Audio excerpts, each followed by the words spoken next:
Good afternoon, one and all, and welcome. This is the regular board meeting of the Board of Directors of the East Bay Regional Park District on July 5, 2022, and we're beginning at 1:10 p.m. Madam Clerk, would you please do the call the roll of the Board of Directors? Yes, President Coffey. Director Waspy. Director Eccles. Here. Director Lane. Here. Director Rosario. Here. Director Wieskamp. Here. Director Corbett. Here. President Coffey. Present. General Manager Landreth. Present. Deputy General Manager Alvarez.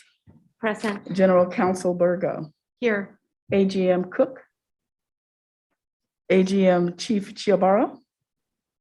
Present. AGM Kelchner. Here. Acting AGM Public Affairs Casabon. Here. AGM O'Connor. Here. CFO AGM Author. Present. Did I get everybody? Yes. All right, thank you much. We will now proceed with the Pledge of Allegiance. Director Rosario.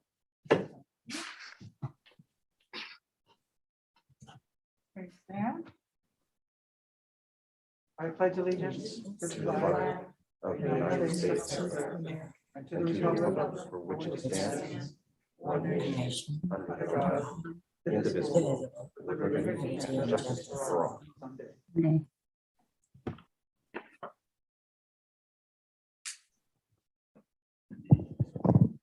And for our Native American land acknowledgement this afternoon, I'll call on Director Waspy.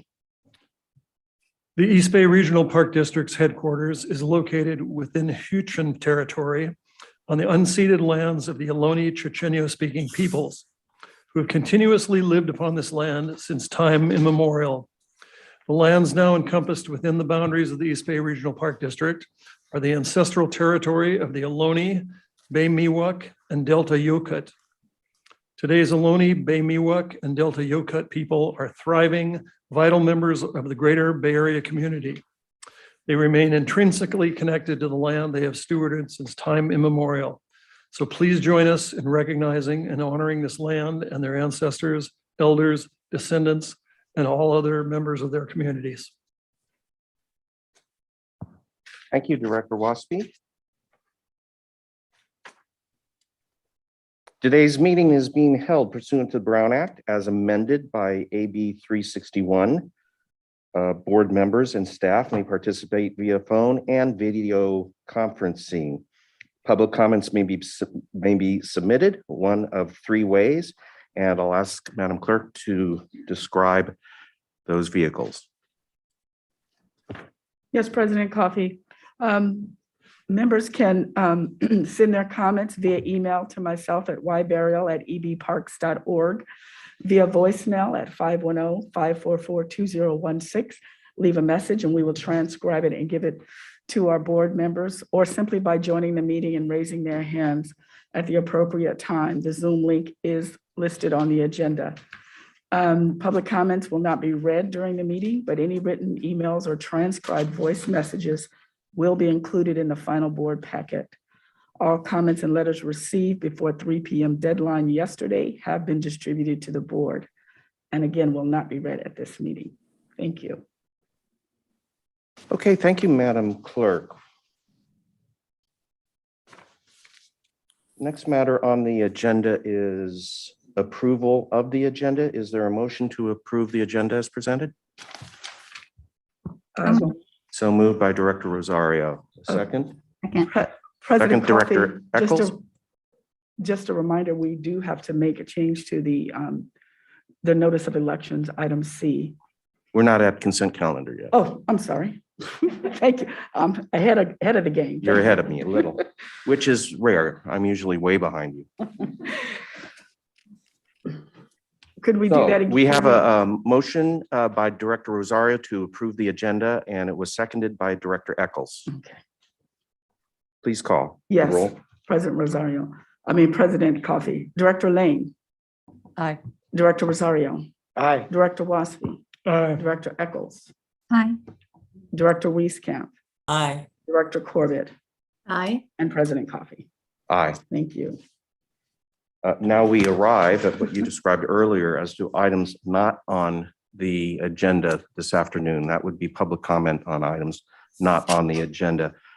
I believe we had no requests for public comment prior to this meeting, so I will look around the Zoom room and ask anyone who wants to speak on a matter not on our agenda this afternoon to raise their Zoom hand so that we can call upon you. And I do not see anyone. I don't as well. So we will move beyond public comment not on the agenda and move into the actual agenda. First up, the one I usually overlook, Executive and Legislative Division, Item 1A, Resolution recognizing the March 4, 2020 proclamation of a state of emergency by Governor Newsom and authorizing remote teleconferencing. As we are continuing to do, is there a motion to approve the Brown Act resolution? So moved. Second. All right, I missed who moved. Director Wieskamp. Thank you, Ann, and Director Lane seconded. Could we have the roll call on the resolution? Yes, President Coffey. Director Wasby. Aye. Director Lane. Aye. Director Wieskamp. Aye. Director Corbett. Aye. Director Eccles. Aye. Director Rosario. Aye. And President Coffey. Aye. Unanimously. We move to item 1B from the Executive and Legislative Division. And it is the approval of the First Amendment to the employment agreement between the East Bay Regional Park District and Sabrina B. Landreth to increase the general manager's salary. So it's a resolution approving an amendment to our general manager's contract.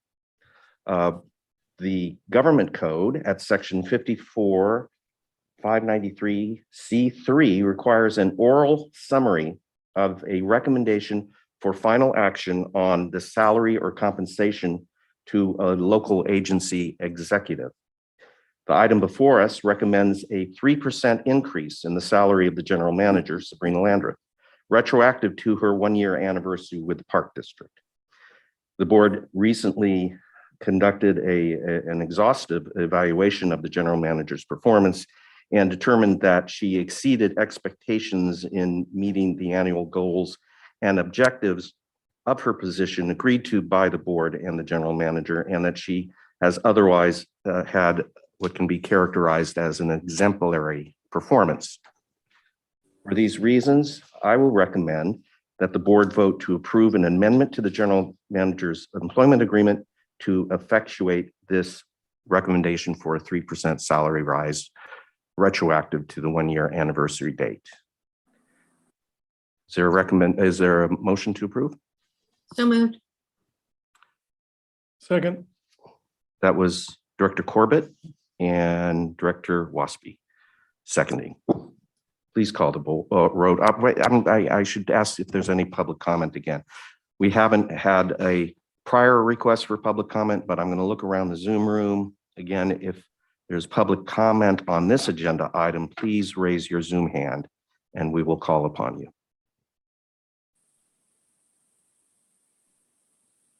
I do not see any hands raised. All right, seeing no request for public comment, would you please call the roll? Yes, President Coffey. Director Wasby. Aye. Director Lane. Aye. Director Wieskamp. Aye. Director Corbett. Aye. Director Eccles. Aye. Director Rosario. Aye. And President Coffey. Aye. Thank you. Approved.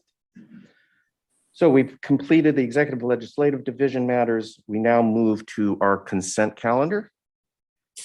And Yolanda, if you and I can manage through this to note items where we need separate discussion, let us do that. I don't see any requests for public comment prior to the meeting on any consent item. I do see several requests by board members to ask or perhaps comment on various consent items. We also have to note that our approval in the consent calendar of the resolution ordering and giving notice of an election to be held for 4 of our board seats. The background information has been amended. Do you want to highlight that? General Counsel Lynn Burgo will do that. Good, thank you. Thank you, President Coffey. This morning, staff posted a revised agenda material for this consent item C to effectuate a couple of corrections that were noticed between the original publication and today. One of them is just a correction of an inadvertent error saying that ward 7 is in Alameda County, which it obviously is in Contra Costa County. And another was to clarify that all of Union City is in Ward 3. So that revised agenda material is posted out of an abundance of caution, should anyone wish to refer to that agenda material without the benefit of attending the meeting today. Okay. Thank you. I'm gratified that I don't actually have to move to Alameda County to run for re-election. So that takes care of that item and the correction needed. That was item C. Moving through the consent calendar some more. I have another question on that item. What is that? Director Corbett? Did we look at the resolution for possible error as well? Yes, Director Corbett, there was one change made to the resolution to clarify that Union City is in Ward 3, rather than it previously stated only a portion of Union City was in that ward. And And also it Hayward is also, reflected my ward being in Contra Costa. and Hayward, I don't know exactly how you would word that, but part of Hayward is in another district as well as that district. As far as I know, the words as described are accurate. If there's any suggestions about the resolution being inaccurate, we can have that discussion now. If we have staff from government affairs who are familiar with the word maps, that would be helpful. I didn't notice anything wrong in the resolution. Anyone else? What, No, what page are you referring to, Director Corbett? why don't you ask Director Waspy, it's his district. Okay. Sure. Yeah, I think Director Corbett's correct, and thank you, Director Corbett, for picking that up about Union City. I passed right over it, but yeah, I'm not sure how it. I don't think all of Hayward is in my ward, and unless I get to see the maps, which had changed a little bit, and there's some question of whether or not there's some areas of that need clarification, in my opinion. And I'd love to see those maps. Do we have those maps now, the new ones? Are they available? We have Lisa Baldinger on the phone, on the line. Good afternoon, Board of Directors, Lisa Baldinger, Legislative and Policy Management Analyst. Jumping in to confirm that Hayward is in both Ward 3 and Ward 4. As for the maps, our GIS team is currently working with Public Affairs to update the ward maps and ward specific maps, and we hope to have those to share with the Board of Directors by the end of the week, as well as on the website. Okay, that's fine. And pardon me, and the registrar of voters, I hope. Yes. Okay, great.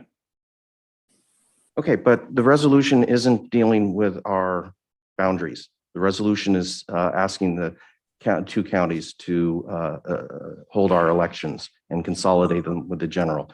Correct. So- President Coffey, if I may, I would recommend, and this is a perfectly viable option, that you can ask staff to correct the resolution on page, it's 34 of the agenda package, where it says one director shall be elected from Ward 3, and it says Hayward. We can change that to a portion of Hayward, and then it will be accurate.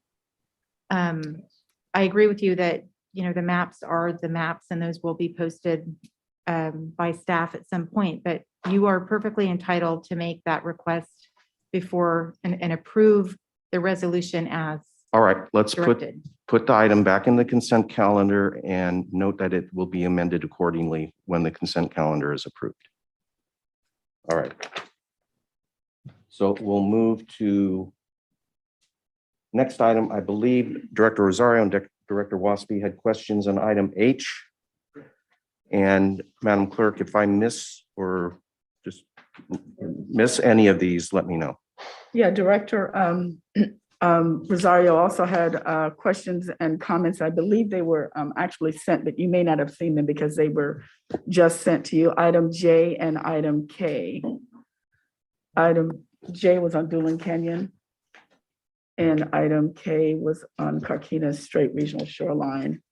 I believe Lisa responded to you, but you may not have seen them yet.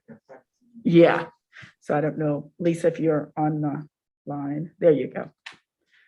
So those are the three items that I have so far, Director Coffey. So item H, J, and K.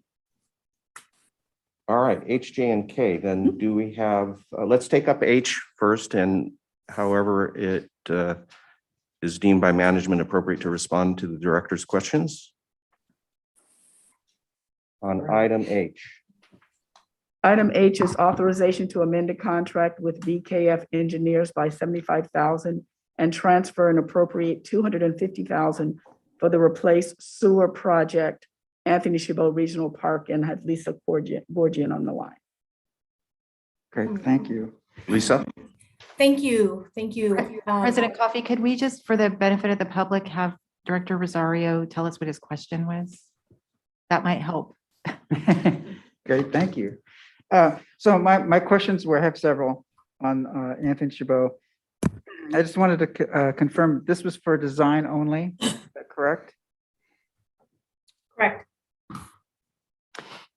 And then I want to know what the route of the proposed waistline was going to be, or if there is one.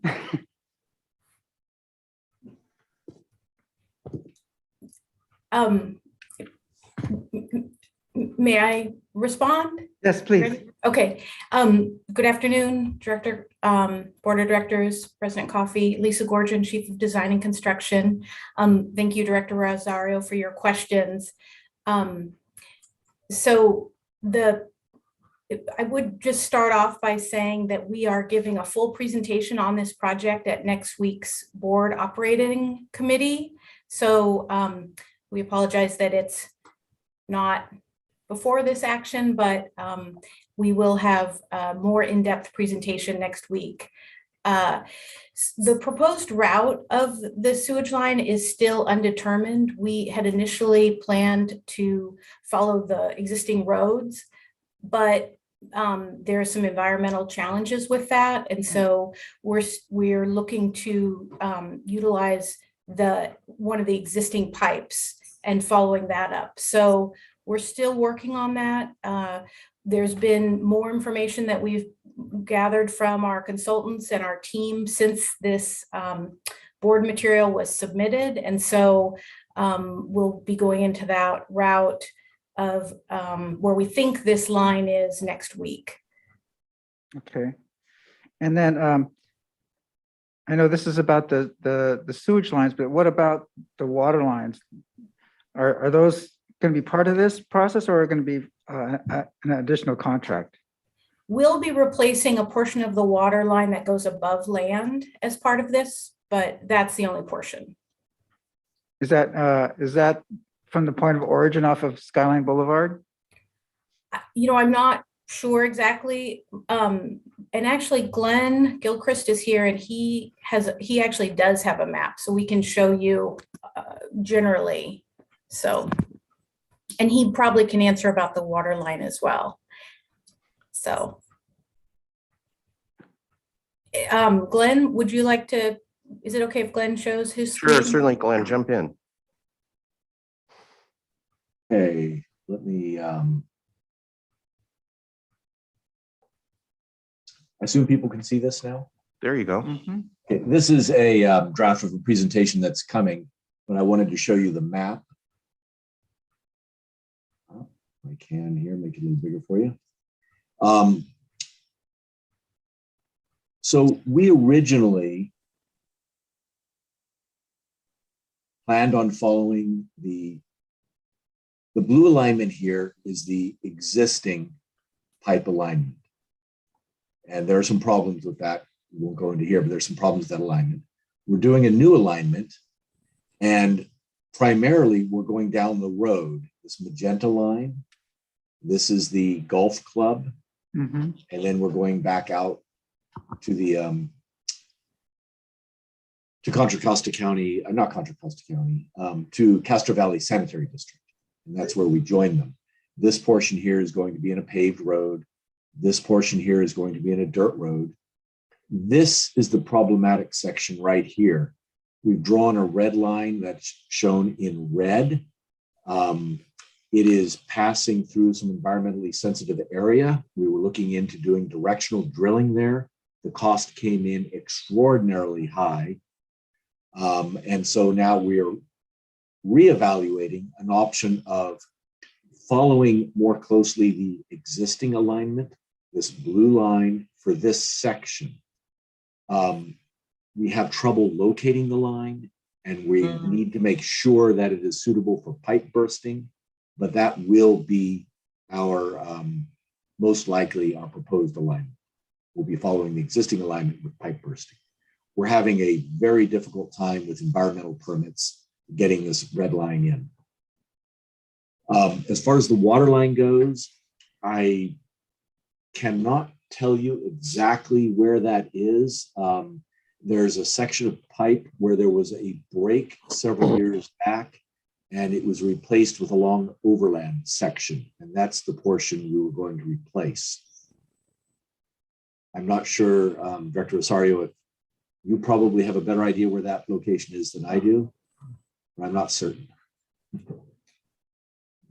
Yeah, there's 2 meters off of Skyline Boulevard, and then that serviced both the rifle range, the former rifle range, and then the campground. So you could probably maybe do away with one, but the line that was repaired is still it looks like it's a temporary repair, and it's been there for several years. So I just wanted to make sure that's on the plan. And then also talking about upgrading the energy requirements for the campground. Is there, hopefully we're looking at possible alternative energy via solar panels or whatever to augment that. Well, and then lastly, I know when I worked there in the late 80s, we'd cleared an area beyond Site 69 to, that would be, looks like the southwest along the Honker Bay Trail. And if that is still being looked at as an expansion, I just wanted to make sure that you're probably going to need another lift station there. So depending on what just wanted to make sure we're looking far enough ahead so that we don't have to redo this whole thing again. So thank you. okay, yeah, good questions. So we need electricity at a couple of different locations. Right here, we see something called Pump Station 3. Currently at this location, there is no electricity. The closest sources are right here at the comminutor or down here at the clubhouse. We were expecting to get it from the comminutor, but it looks like there is not enough power there, partly because of the long distance and the voltage drop. Our electrical engineer is evaluating it now to see if there's a way we can improve this condition, or if not there, we'll run it in the same trench with the sewer line from the golf course. This lift station down here is being increased in size significantly because all of the wastewater that used to go through this old alignment to the manhole, this manhole here is now going to this manhole here. So there's more material being pumped through here. So this lift station is being increased in size, and it's not clear that the power is available to do that. These are big pumps at this location, because not only do we have to pump the golf course, the campground, but also we are planning for expansion of the campground. I understand there's potentially some convenience camping and other camping of that nature. And yes, we are definitely sizing everything to carry that additional load. These pumps here are not as big, but they're still really large to run off of solar. These are 10, 15 horsepower pumps, which you don't typically, it's not like a, irrigation trough or a well like that. It's pretty substantial, and they need to run day and night, of course, because it's sewer. So we would need battery backup. It becomes a pretty big deal to put solar to operate something this significant. So we have not been considering it. Did I answer your questions? Yes, you did. Thank you. Looking forward to the presentation. Thank you. Director Waspy, did you have some questions on this item? Is that taken care of? No, no, Okay. I don't. Director Rosario, you had one additional question, then that get answered. Is there a possibility of installing solar? Oh, yeah. The answer, okay. So the next item,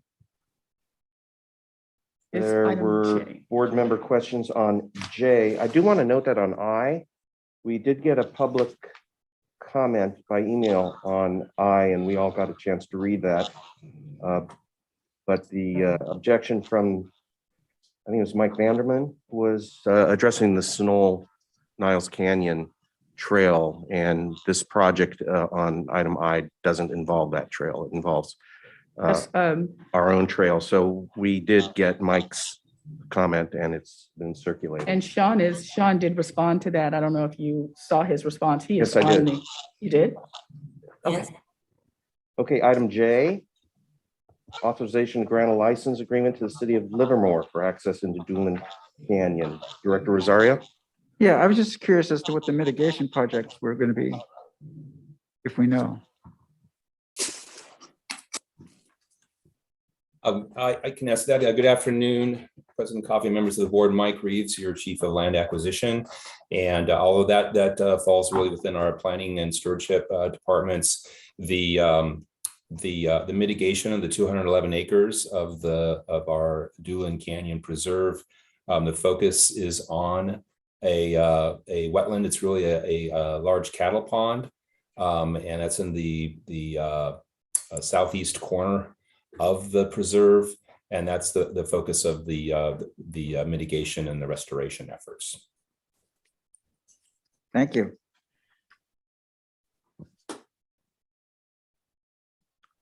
That covers that item.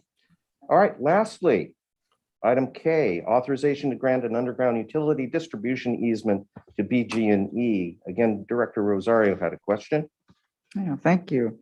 Regarding the existing access road, is that road paved? Again, Mike Reeves, Chief of Land Acquisition. Director Rosario, the portion of the road is paved out to the utility station. And from there, the road is, I believe, gravelled. And as part of the agreement, the lease agreement, previously authorized by the board with Contra Costa County for that new telecom site, I think the county will be improving that so that it is paved the entirety of the route up to the new tower location. That's my understanding. Oh, great. That answers my follow-up question too. So thank you. Hey, Colin, I do. Director Waspy has a question regarding item M. Yeah, thank you. Not a question, but a comment. I just wanted to direct your attention to item M, which is the acceptance of the 2021 CAFR and our audit that we go through every year, and some other housekeeping things with the GAN limit and things like that. I just wanted to compliment the whole Finance Department, Deborah Ocker, Deborah Spalding, and the staff, and was it Rosalva Flores, who was our person from Brown and Armstrong Accountancy Corporation. You know, they cooperated with the Finance Committee. If I, you know, we've done some things where we wanted to have a little bit of independence. I personally, and I don't know if other members of the Finance Committee, talked to Rosalva. Absent any Park District people, it was interesting conversation. They're always impressed by what we do, how we do it, and our transparency and everything else. And so once again, congratulations to the finance staff that does all this hard work and keeps us afloat and keeps us doing the right things. And I guess, okay, congratulations again for the, what is the 107th year that we won the GFOA award for government financing and doing an excellent job on that. So congratulations. Thank you, Director Waspy. Thank you for covering that. I absolutely believe it's best practice for one of us, if not an ad hoc committee of us, to review the audit one-on-one with the head of the head auditor without management present. So if we can confirm whether anyone from your committee already did that or didn't, if they didn't, you and I should do that. No, I definitely did. And I'm not sure. Oh, my you did other on your committee own? members, if they'd like to chime in, but I definitely did. Yes. You did that. Okay, then we're covered. Director Lane. Yeah, I just want to congratulate Finance Department for once again a clear audit. And I know how much time this takes, you know, within the agency to have that happen. So congratulations. Thank you, Director Lane. Yes, I will thank the team, Michelle Strawson O'Hara and Kim Belingit, Connie Swisher and David Sumner, who put the bulk of the report together. So thank you for that. Then I'd like to move the adoption of the consent calendar with a minor amendment. The amendment we had to, I think it was item C. Yeah. Other than that, they're ready to go. We have a second from Some members have their hands up. Director Corbett. Did you have a second? I'll second it, but I see Okay. Director Wieskamp and All Director. right, before we call the roll. Fight over it. She wanted to second it. Doesn't matter. So I think we're done. We got a motion and a second. Would you please call the roll? Yes, President Coffee, Director Rosario, Aye. Director Eccles, Aye. Director Wieskamp, Aye. Director Lane, Aye. Director Waspy, President Coffee. Aye. Corbett, aye also. Oh, Director Corbett, I'm sorry. Aye. Thank you. Okay, thanks much. Good discussion. We'll move to item 3 from the Public Safety Division. 3A is authorization to continue agreement with Contra Costa to support and maintain the EBRPD's radio communications system in the amount of $125,000 annually over the next 5 years. Who is presenting? Good afternoon, President Coffey, Patty Gershanik, Communications Records and Property Manager for Public Safety. Thank you.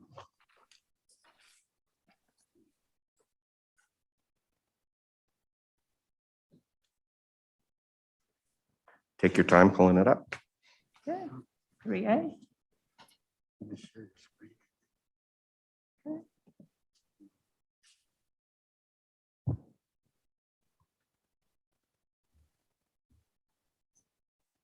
There we go.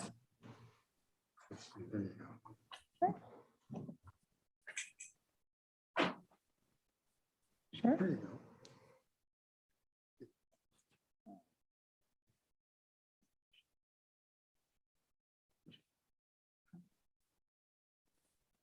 go. Good afternoon, President Coffey, board members, GM Landreth, and fellow public safety and park district staff. The first presentation for this afternoon for me is for the East Bay Regional Communications System Authority, Ebrix, and Motorola, and a little bit of history about those two systems that we're going to be talking about. So Ebrix, our East Bay Regional Communications System Authority, was formed back in 2007 as a JPA And it was formed basically to provide interoperability between all of the public safety agencies in Alameda and Contra Costa County. Public safety began using the system in 2011 and then fully transitioned to it in 2017 for interoperability between all 31 of the cities in our 2 counties. Motorola is a sole source approved vendor for the equipment that we purchased to operate on the Ebrix system. So what is Ebrix? So Ebrix is a P25 compliant radio system, and that's a fancy way of saying there are rules that says you have to be able to talk to other agencies. We have a couple of firefighters up here on the board that remember the tunnel fire and the difficulties there was in talking to allied agencies that were responding. A P25 system eliminates that and makes it have to be interoperable between all of the radio equipment that's operating on the system.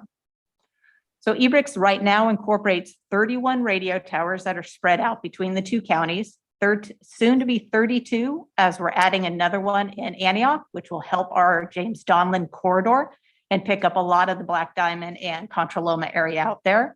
There also will be another one coming in San Ramon on the Bollinger Canyon side where the new development is. So they're continuously expanding the system as well. And the equipment is a standardized set of equipment that is used to operate on the system. And what that does is it allows us to meet the encryption mandate by the DOJ, and it allows everyone on the system to be able to speak to each other in all the different situations that are out there. So Ebrix, like I said, has 31 current towers. They're spread out all over the district. You can see that they're broken apart. They're broken apart in different cells. We're the one agency that's operating on Ebrix that allows our officers and our firefighters to move between all of these cells because we have a jurisdiction in all of the area. Predominantly a public safety agency that operates only in this area of the southwest part of Alameda County works in that area. Since we have to travel across both counties, we have the unique ability to be able to move between all 31 of these towers. Currently, we're using what's called an Apx radio system, and this is what's put in our police vehicles, our fire vehicles, and any vehicle that is being operated by public safety. Our dispatch center is also operating on Ebrix, and we have a set specific computerized radio system that our dispatchers use. And what that does is allows us to transmit on Ebrix and our low band at the same time. So when we're talking on channel 3, it's transmitting to both the low band operations that park staff are using and the P25 compliant radios that our firefighters are using. The good thing about this is all of the funding is already accounted for in public safety's operating budget. So between our communications equipment, less than $25,000, and our subscriptions, the funding for this for the next 5 years has already been incorporated into the public safety operating budget. So we're looking at a recommendation for the next 5 years to spend up to $225,000 a year on Ebrix and Motorola combined. Is there any questions that I can answer for anyone on the board? Members of the board. Director Waspy. Yeah, thank you, Patty. I fully support this and for all the right reasons, of course. I'm wondering, so how many agencies do this, or it's everybody? Are there any agencies in our 2 counties that are not participating? Everyone is participating. We have recently picked up, there was agencies that joined as the system grew. As we all know, we have a certain person in the room that is very familiar with the Oakland Police Department, and they were a little bit slower to join the Ebrix system. But as of right now, we can speak to every agency and every fire agency in the 2 counties. Excellent.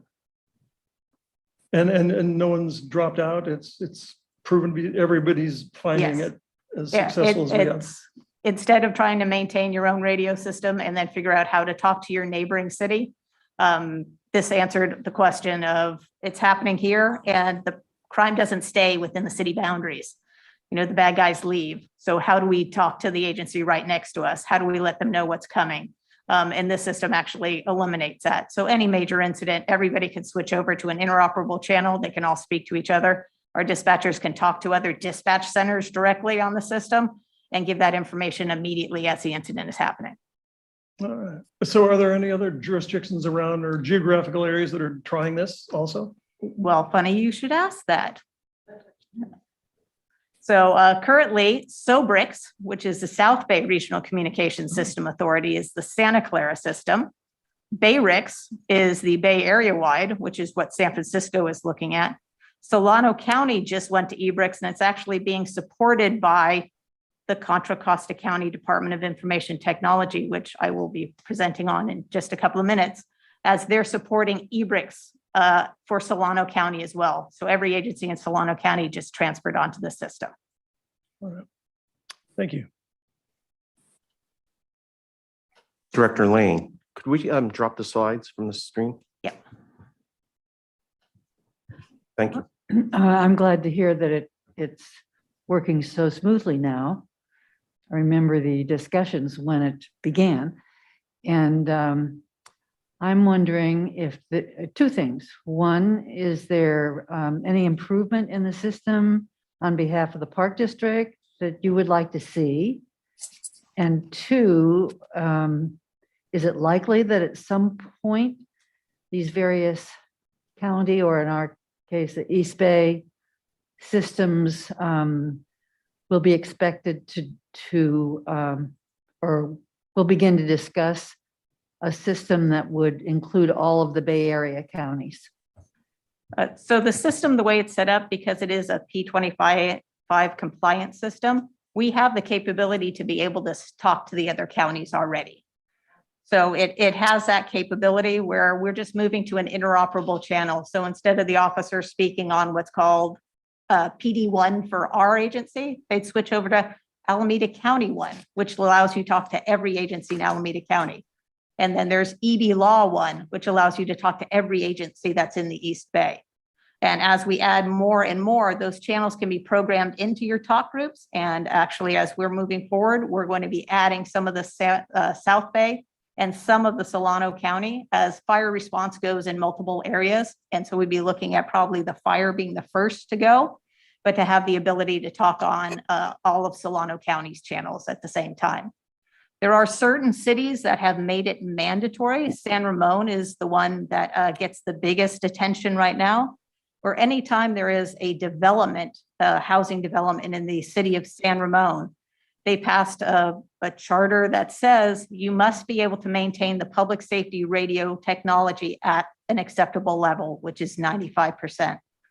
The development that's being built off of Bollinger Canyon, Norris Canyon on the new side, on the backside of Los Trampas, that didn't have the coverage for Ebrix because there wasn't anything there. So there was no need for a tower. San Ramon is actually having to pay for that tower to be built, to be put into the Ebrix system, because that was passed for the city of San Ramon. The Contra Costa Tower over by James Donlin was just basically an addition by Ebrix because the population explosion in the East County, the more population driven, the more towers that are needed. So there is money put away. Our chief actually happens to sit on the finance committee for Ebrix. There's money put aside for our subscription fees for expansion of the system as it's needed.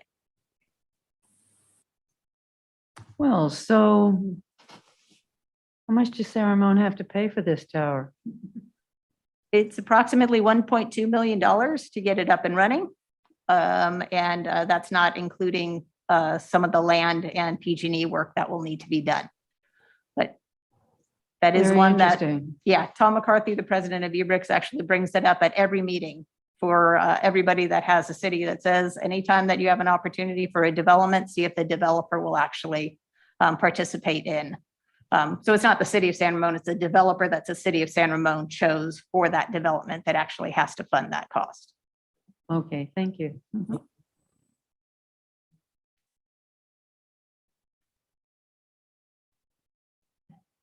Any of our colleagues on Zoom have any questions or comments? Seeing none, are there any public comments? I'd ask again for any members of the public that wish to speak to this item to raise their Zoom hand. Okay, seeing none, I believe we are then ready to take a roll call. Need a motion in a second. Yeah, don't want to be ahead of myself. So moved. Moved by Director Eccles, second. Director Rosario. Now I believe we're ready for a roll call. Thank you, President Coffey. Director Wasby, Aye. Director Lane, Aye. Director Wieskamp, Aye. Director Corbett, Aye. Director Eccles, Aye. Director Rosario, Aye. President Coffee. Aye. Thank you. We move to Unanimous three B. approval. That was a unanimous approval. Authorization to purchase communication equipment and services for Motorola and the East Bay Regional Communications System in the amount of $225,000 annually. And as Patty suggested earlier, she is still with us. I'm still with you, President Coffee. Yes, I am. Once again, Patty Gershanik, Communications Records and Property Manager for Public Safety. Thank you for letting me present on the second item today. So the second item today is our renewal for a contract for services, vault, tower space, and support between the East Bay Regional Park District and Contra Costa County, specifically the Department of Information Technology. The relationship between Contra Costa County and the East Bay Regional Park District is an extensive one. Goes back to the early 1960s. We had our first tower, which is Bald or Volmer Peak in Tilden. And our relationship started with a board resolution for moving towards the FCC requirement of having narrow banding and putting all of our equipment on the first radio tower in Tilden Park. This contract's been updated, added to, amended, changed, but it's been basically in continuation since 1960. It's been updated, reviewed, and approved by the board multiple times over the last 5+ decades. And the last contract, which is actually currently still in place, was approved by the board in April of 2018 for a 5-year approval for a contract with Contra Costa County. The towers that are covered by the contract are Nickel Knob, which is a small offshoot tower right above Miller Knox. And the second is the most famous is Bald or Volmer Peak in Tilden Park, which is a unique collaboration with Contra Costa County, since it is the East Bay Regional Park District building and land, but it's their tower. Rocky Ridge, one of our most famous towers, as it was taken down by terrorism over 10 years ago and rebuilt, is over at Los Trompos. Our Krager Tower services just about all of our East County. It's by Contra Loma. And Highland is our southeast area that covers just about all of the southern part of Contra Costa County. And as I said earlier, we are looking to add our Carquinez Tower, which is our new tower that we are looking to put our low band equipment on, and Ebrix will be on as well. So the services provided by the Contra Costa County is basically vault space, which is where our equipment is, tower spaces, which is where our antennas and dishes are.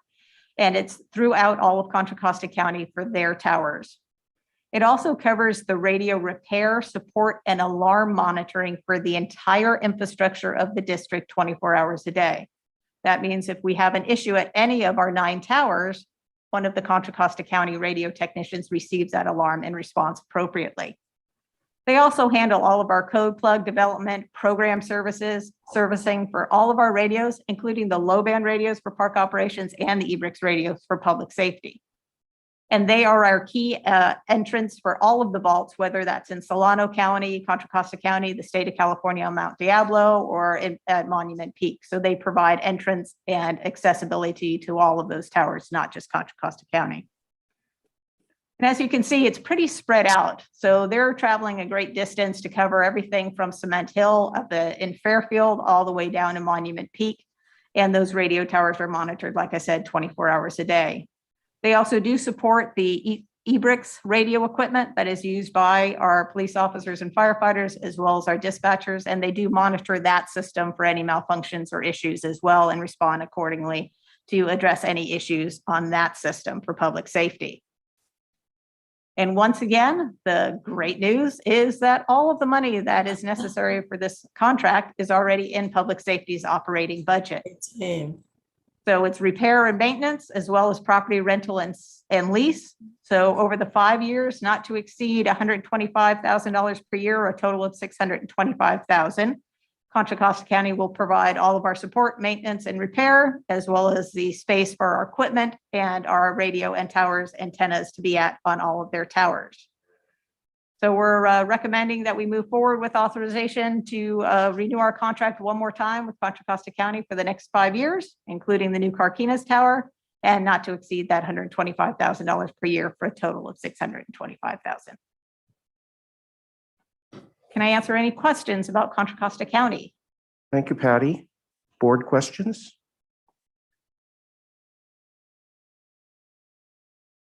Could we drop the slides and we'll take a look at our colleagues on Zoom?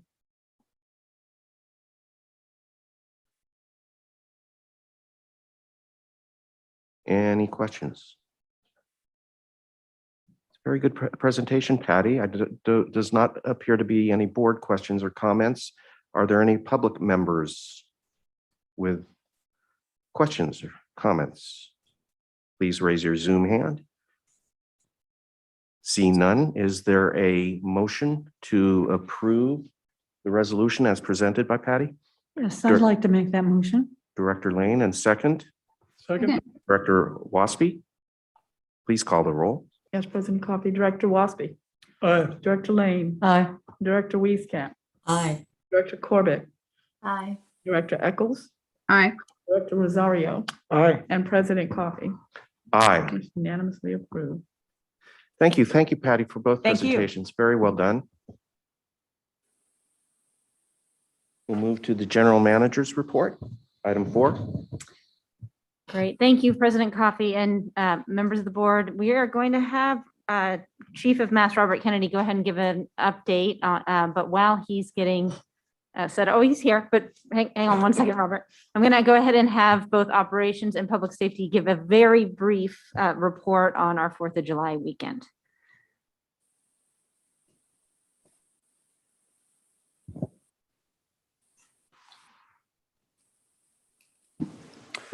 Good afternoon, President Coffey, members of the board. Jim O'Connor, your Assistant General Manager of Operations.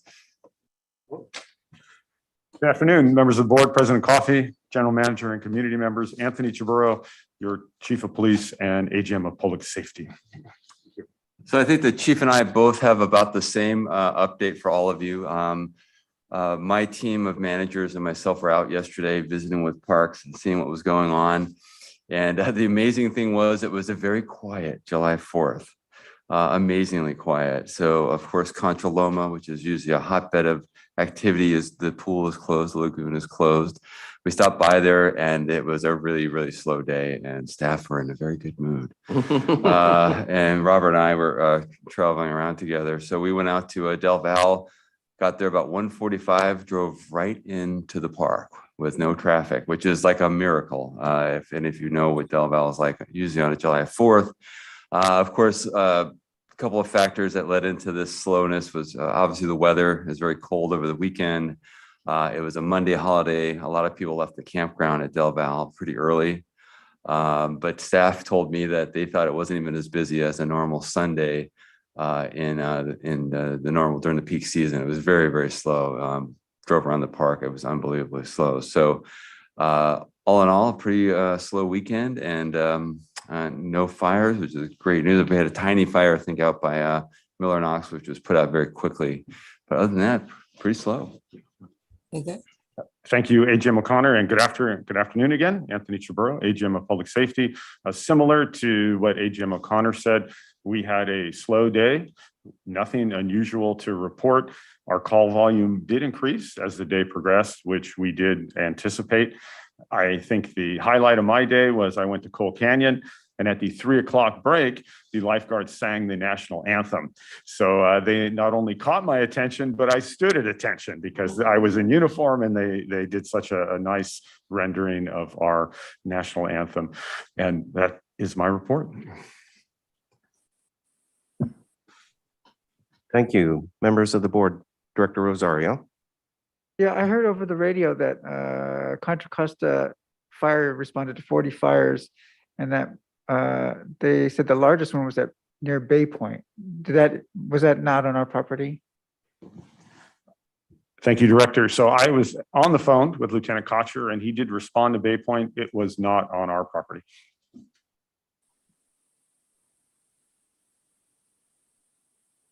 Any other questions? Director Eccles. Yeah, I was pleased to see that there was less fireworks noise, because usually over 4th of July weekend and even for weeks before, there's just lots and lots of, large firecrackers going off. And it seemed better this year. And so I was just interested to know what steps the park district was taking to make that improvement. If in fact, well, I know we were making some steps. So if you could speak to that a bit, that would be helpful. Hello, Director. I can't comment on Grizzly Peak Boulevard. We had our staff meeting this morning and the closure was effective.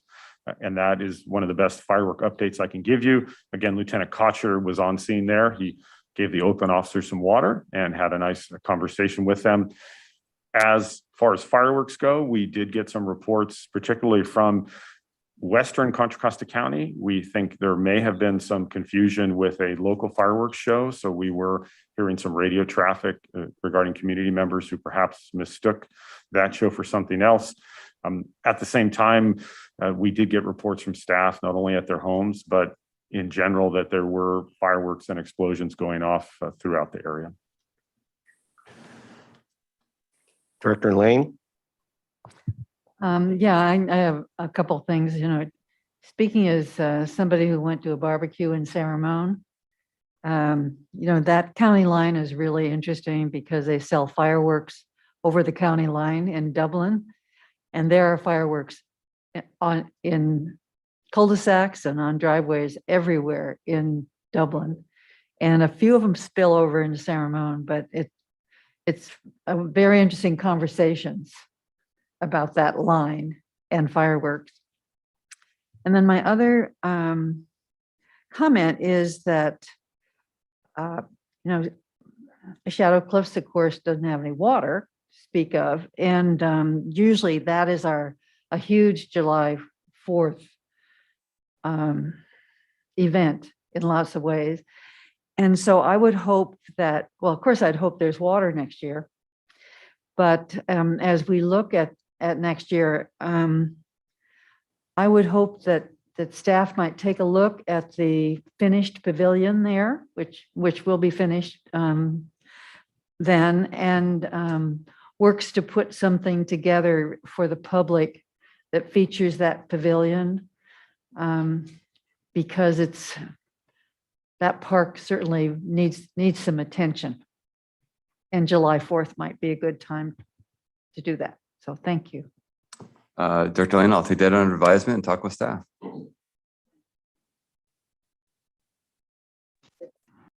Any other? I just wanted to thank our firefighters and your officers, Chief, who responded so effectively to two significant fires a couple of weeks ago, 150 acres in Perkina Straits, and I believe around 100 acres off of Kirker Pass toward Black Diamond. And certainly caught my ear when I heard those two fires going up, one right after the other. And I know all your folks put in lots and lots of effort and were effective in working with the other agencies and preventing any structure losses. And that's much appreciated. You are most welcome, sir, and we're quite proud of them. And that includes our aviation unit. They did drop water out near Black Diamond. Thank you. Okay, Chief of Mast. Yep. All right. Thank you, guys. Thank you.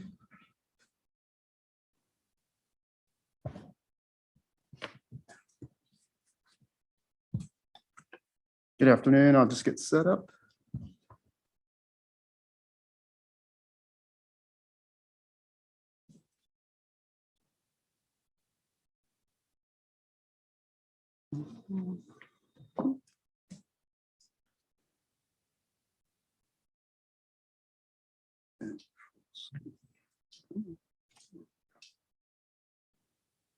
All right. Gotta move this over to the side real quick. All right. Good afternoon, President Coffey, Board of Directors, GM Landreth, Deputy General Manager, Dr. Alvarez. I'm Robert Kennedy, Chief of Mast, and I'm here to give you a quick State of Mast presentation. And so since my start, since April of 2021, I see that the district is a model for the state of California and the nation as it relates to the natural environment, stewardship, resource management, and the likes of all of our responsibilities. And Mast has a critical role to play in delivering this consistent, equitable, and sustainable service. And we achieve this by collecting data, which will answer the 5 W's, which inform our decision-making processes. And that is, who performs the work? What work do we perform?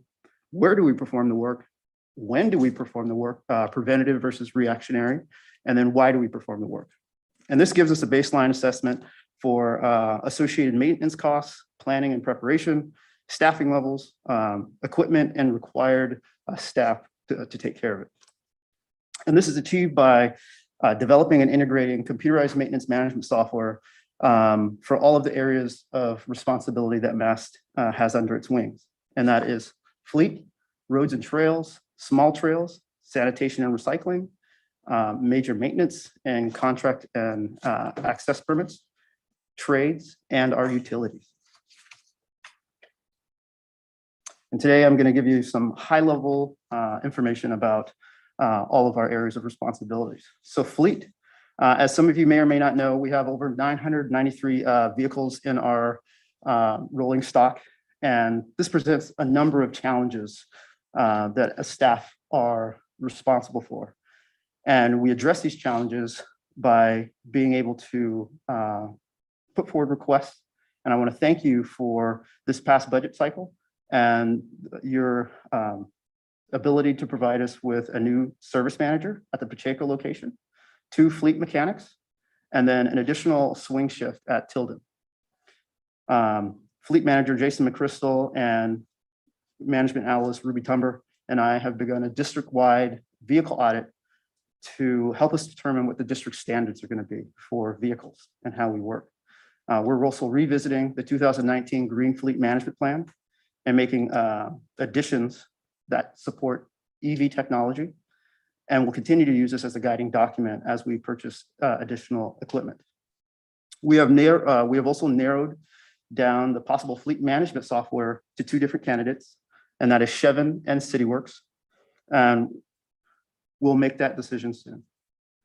Fleet management software will allow us to garner insights on asset management, providing fleet replacement analysis, fleet maintenance management, so our preventative plan and tracking our repairs, fuel management, so we can get our district-wide miles per gallon and odometer readings, workshop management, so we have greater oversight and controls over our equipment, mechanics, and staff working in the shop, and inventory management, so we have greater controls over our storeroom. And as you recall, that was addressed in the audit that we recently reported out on. And so we want to just make sure that we are, crossing our T's and dotting our I's and making sure that we've got great inventory controls and that we can manage everything that is required to take care of our district fleets. When it comes to the rollout of our EV vehicles, we want to make sure that our current infrastructure has the capacity. And so in the 2019 Green Fleet Plan, it was stated that we needed 13 additional charging locations to be able to support the influx of EV cars that we potentially will have in the district. And so I want to revisit that and just make sure that that's still accurate given the new technology that has come out and see what that is actually going to require as it relates to electrical loads and then charging stations for our facilities. And then we just need to talk about the elephant in the room. The Pacheco shop is just not efficient for our continued service. We're splitting the seams and we're growing at a tremendous rate. And so we need to look towards the future. And Thurgood Marshall Park is a great geographic location for an additional shop. And that's something that we're going to continue to look at. Roads and trails. So this is the biggest asset that the district has, and that's our roads and trails network. And so from fire roads to natural surface paved trails, we have it all. And they're highly utilized by our constituents. And to date, the Roads and Trails program has developed a planning and prioritization strategy for our TCP, which trails, creeks, and ponds, our ADA, so access to district facilities like our CXTs and path of travel, shoreline stabilization. An example is Crown Beach, where we had to harden up the shoreline to protect our concessions operations. Major trails, which consist of our hiking and fire roads, paving for PCI improvements. And we're also looking to configure a second operating location. We currently have to span the entire district with one operation that reports out of Pacheco, and it's just not efficient.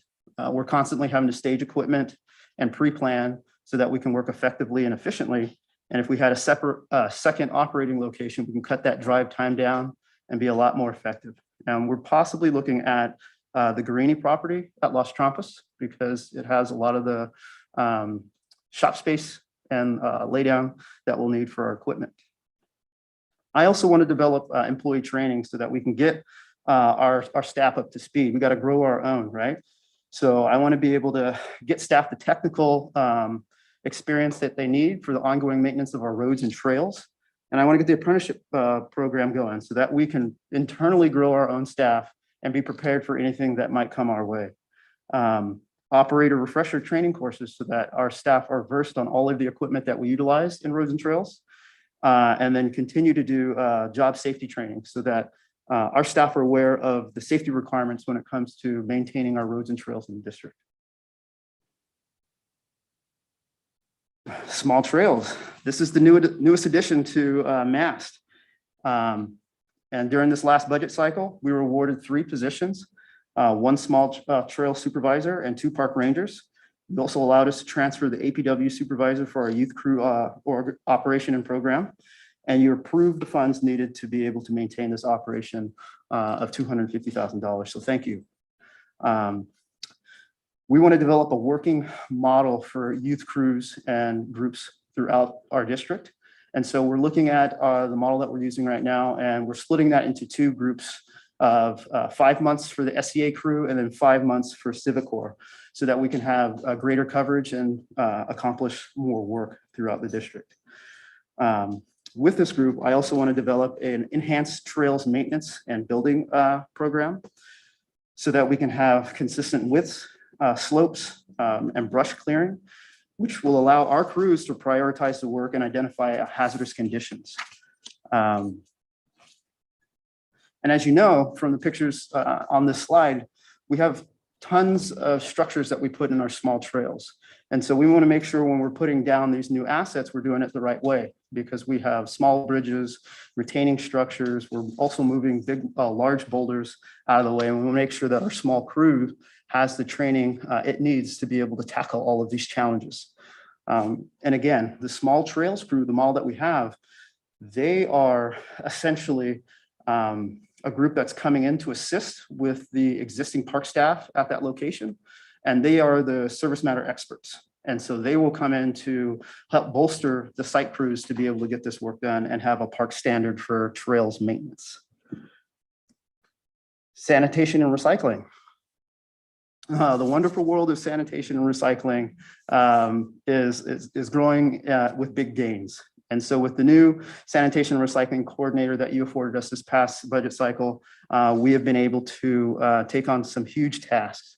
We've installed 12 new CXT units, 1 at Park Street at Crone Beach, 2 at Garin at the pond, Jordan Pond and the Arroyo Flats Campground, 2 at Black Diamond Mines, Sydney Flats Visitor Center, and Somerville's main picnic area, Coyote Hills, the visitor center there. At Tilden, there's the Volmore Peak staging area. And at Lake Del Val, at the Arroyo staging area, we were able to place another CXT. And that's because we were able to parse off the recycling side from the sanitation side. So now our teams can actually focus on those 2 independently. This also has allowed our sanitation side to be able to focus on the SSMP, which there's our sanitary sewer master plan and the requirements that come along with that.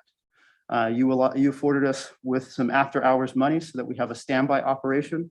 So in the event of a sanitary sewer overflow or emergency phone calls in the weekend or after hours, we have staff to be able to respond to that. So thank you again for that.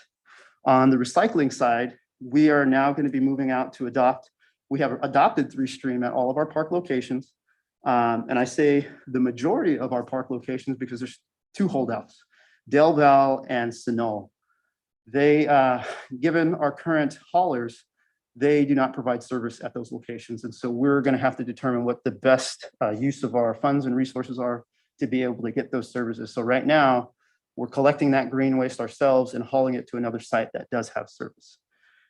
And as I have presented before, there are 117 locations where we're going to be putting out the sensors from Compology, so that we can track and manage our green waste and determine what our diversion rates are in the district.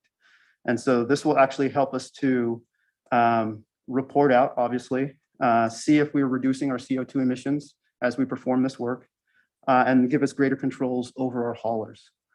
Because what we've noticed in our pilot program here is that there are missed calls for services when it comes to our transport of waste, and then our ability to right size the dumpsters that we're utilizing. And so this technology at our 117 different locations in the park will allow us to get greater insights and collect that data so we can use our money wisely. Major maintenance. So currently we have major maintenance and contracting and permitting put together. And so what we're looking to do is separate these two groups. So we do have a true major maintenance team and a contracting and permitting team, because we don't want to have administrative functions kind of commingling with construction functions. And we're working with our partners in AFSCME to go through the meet and confer process for our contracts and encroachment permit supervisor. And so hopefully we'll have an agreement soon so that we can allow that major maintenance team to really take flight and deal with a lot of the deferred maintenance that we see in the district. By having two teams, we'll be able to standardize our district's procurement process and have a team that handles all facility contracts and permitting. So there's consistency and there's not so much variance when it comes to the actual documentation itself. And with our major maintenance team, we'll have the bandwidth to look at improving our FCI scores throughout the district. Currently, the district is at a 61 and we want to be at a 72. And when we have our major maintenance team, which will consist of a project manager and 2 project coordinators, we'll be able to focus on this work specifically instead of getting pulled off onto other tasks. Right along. And our trades group. We have a lot of work to do in the district. And over the years, we have deferred a lot of our maintenance and it's coming to roost right now. And I'm currently working at looking at FAMOUS, which is our computerized maintenance management software, and its pros and cons. We need to utilize a system that's GIS based, and we currently have GIS mapping throughout the district, and we need to be able to leverage that technology.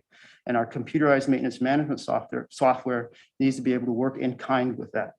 And so we're looking into different computerized maintenance management software so we can look at the maintenance sinkholes, identify what our priorities are when it comes to health, life, and safety, routine maintenance, service requests, and then specialty projects and what the needs truly are.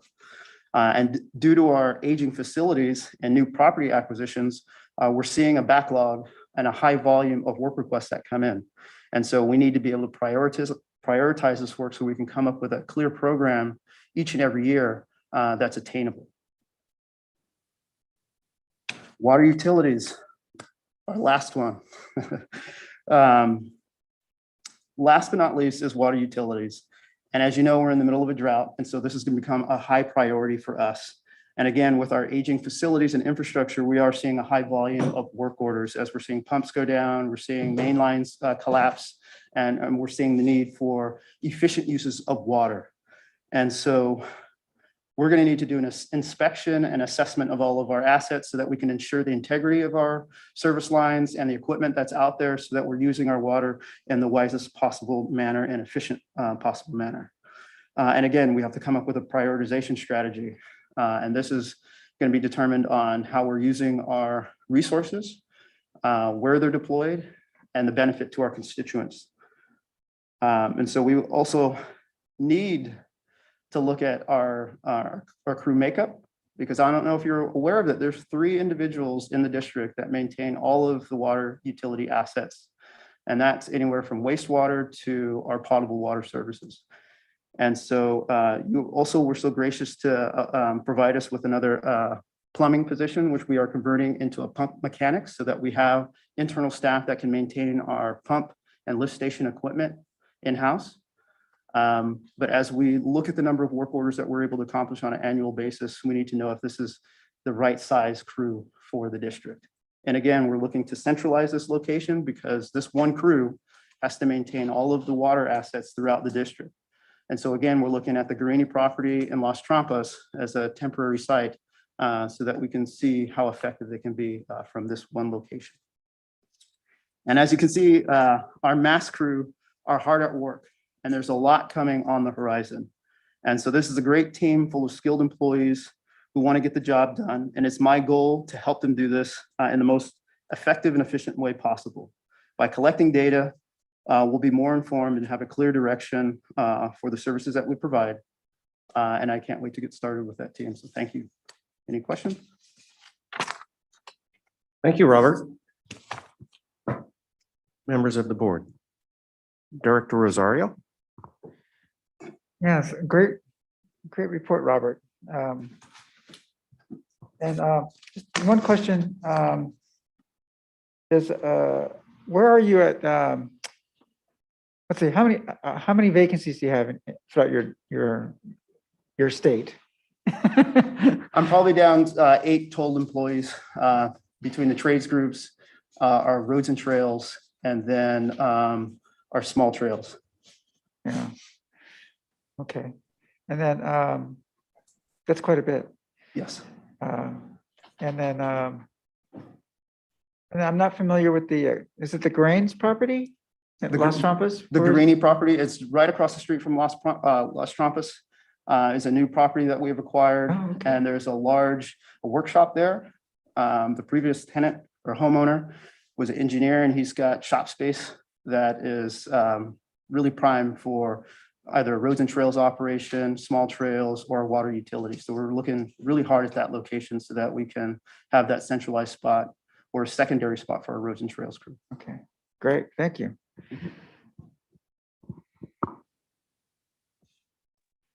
Any other questions? Director Watsby. Thank you, Robert. Great presentation. Thank you. So a couple of things, there are a bunch of things. I appreciate you talking about apprenticeships. I think it's an incredible opportunity for your department. We talk about all the vacancies we have and how hard it is to recruit. And I've even spoken to some of your supervisors about how hard it is to recruit. You hire somebody from the outside, they don't know what to expect. They come here and it's not what they expect. If you hire from within, you've got a known quantity and real good people that really can do great jobs. You've had lots of successes in apprenticeships in the past before you were here. So I hope you really push on that one. Also, there's some creative ones you can do. When I worked in MAST, there was always talk trying to do everything we could to help Civic Corps and help them train people and give people jobs. It was great that they come and they drive recycling trucks to our parks and they would do lots of work in our parks. But the director there at the time, I forget his name, but with the thought of having a truck driver apprentice, which is non-traditional, of course, and it wouldn't take as long, it wouldn't take 4 years or anything like that. But it would be a perfect way to take a Civic Corps truck driver that probably has or is trained and has a commercial driver's license to come and work here as a sanitation truck driver. It'd be a very easy transition and a pathway to get people jobs. So I hope you'll look at some of those creative ways. I'm very happy you're getting serious about the green fleet. Also, I think we talked at the last board workshop or something, or work session, we talked about splitting jobs. And I think, once again, when we talk about, I know when I was a park ranger, I always wanted to work in skilled trades and get some of those cool jobs. And we talked about maybe that won't work all the time, but I think Agm O'Connor talked about splitting jobs and splitting roles. And I know there's no off season, but I think you could probably figure out a really great fulfilling job for a park ranger to say, well, I'd like to work 6 months as a park ranger and then maybe spend 6 months on a small trails crew to learn how to take care of the trails in my park. Or maybe even, well, anything. There's a lot of you've got a lot of great jobs in your division so that people kind of like and would like to learn. So I hope you take that into consideration also. So are there any members of the small trails crew yet? Not yet. We're going through the meet and confer process for the supervisor position. And once that goes through, we'll be able to hire the supervisor and then hire in the ranks below that.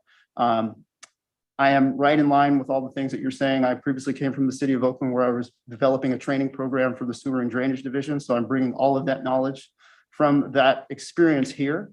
and I have a baseline skeleton for how that'll work. And cross-training is a big part of success. So like you said, there's no downtime in an environment right now, given our current situation. So why not train staff to be able to enhance their skills? And so this weekend, or this yesterday over the holiday, allowed me to talk to some staff that acted in trades, and how important it was and critical for them to be able to develop those skills so that they're ready for an opportunity. And so I want to continue to go down that path and create opportunity for staff internally. Excellent, thank you. And one more thing, and you've got a new recycling coordinator, so I know he's chomping at the bit to go, and I hope he direct him into that biochar. We're gonna have 600 cubic yards of biochar per acre. That's a real resource that we got to do something with. Oh, my ears stuck straight up when Captain Tiley was giving her presentation on the curtain burner. And so I'm in communication with her and her team to figure out how we can utilize that resource in the district. Excellent. Thank you very much.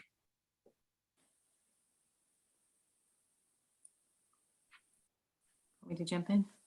Director Corbett? Thank you very much. Thank you very much for this very impressive presentation and all the work that's being done across the entire park district. Really, really appreciate the improvements. And I won't go on too long about everything you spoke about, but I would love to have an opportunity to talk to you when we start looking a little bit more at the Martin Luther King Jr. Park area and what may be done for a facility there for the work that could be done in that area. And it's for the entire region, but I would very much like to hear your thoughts on that. It's really a very beautiful park district, but I do know we have some land. It would be a good place to make some improvements. So thank you so very much. Very impressive. Thank you. Director Eccles? Yes, well, thank you very much, Chief Kennedy, for your incredible report. I'm really impressed at how much you've accomplished in just a year and 3 months or something like that. But and not only got up to speed on everything, but really made a huge impact. And very pleased to see you making good use and about to be making even good use of the new staff positions that you have, and that you're actively engaged in assessing new needs and how best to use people. And so I really appreciate that. And as Director Waspy said, I very much appreciate, the focus on the green fleet, as well as the, the use of technology to both make sure that we're getting the most out of the fleet and the data collection around decreasing CO2 emissions. All of that is so important. It's as you said, it's important to leverage the technology so that we can really understand what's working, what's not working, where we need to improve. And to that end, I'm glad that you're looking at leveraging the GIS-based technology as well on the maintenance. So all of that is just super important. So I just wanted to say, congratulations, and really happy you're here. Thank you. Thank you so much. And I can't take credit for the hard work that our teams are doing. That's a credit to the superintendents and all the supervisors within Mass and the staff that get this done. I'm just the biggest cheerleader for them, and putting them on a totem pole, because they are pulling the majority of the weight. Yes, well, thank you for acknowledging them as well. Congratulations to all of you. Other comments, Director Lane? Yeah, thank you for the report. I mean, there's enough different parts to keep life interesting, isn't there? Yes, never a dull moment. I just wanted to add to what the other directors have said by saying I'm really glad you're looking at the Guarini property in Las Trampas. That is a fairly central area, and it looked to us when we talked about that property and the buildings that there was a real potential for that. So I hope this does work out for you and for your people. So thank you. Robert, you said your team has installed 12 new CXTs? Correct. Is that during the course of a year? Or? Since 2021, sorry, to now, to the present date, yes. So a year and a half. Yes. That's marvelous.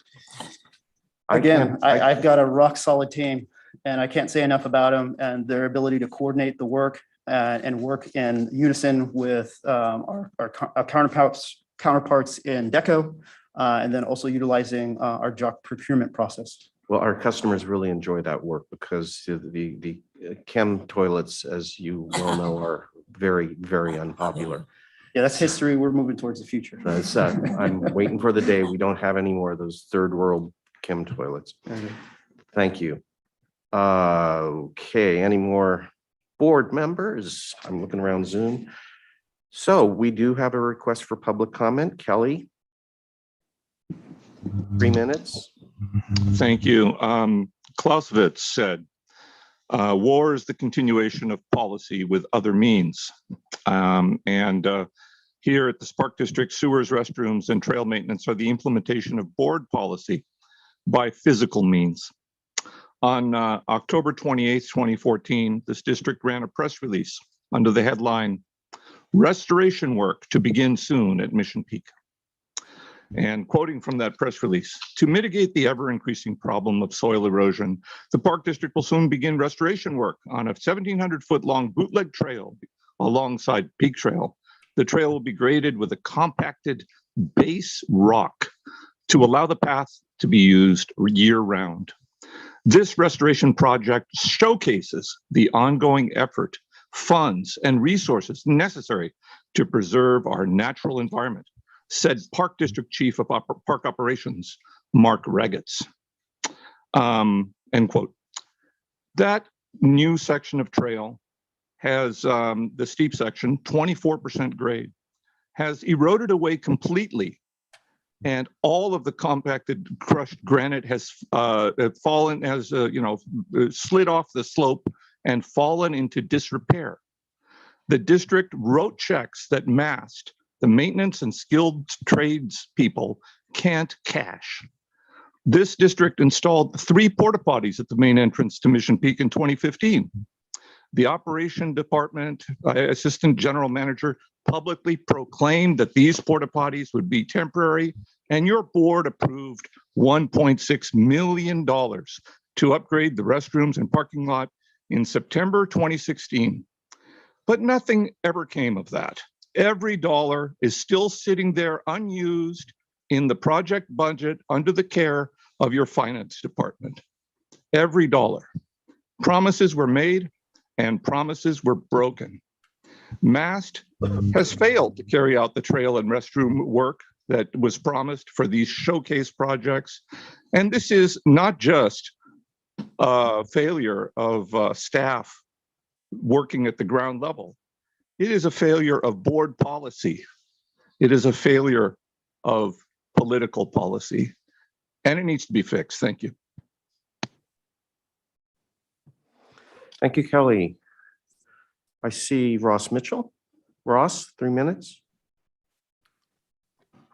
Thank you, President Coffey, Board of Directors. Ross Mitchell, President of ASME Local 2428.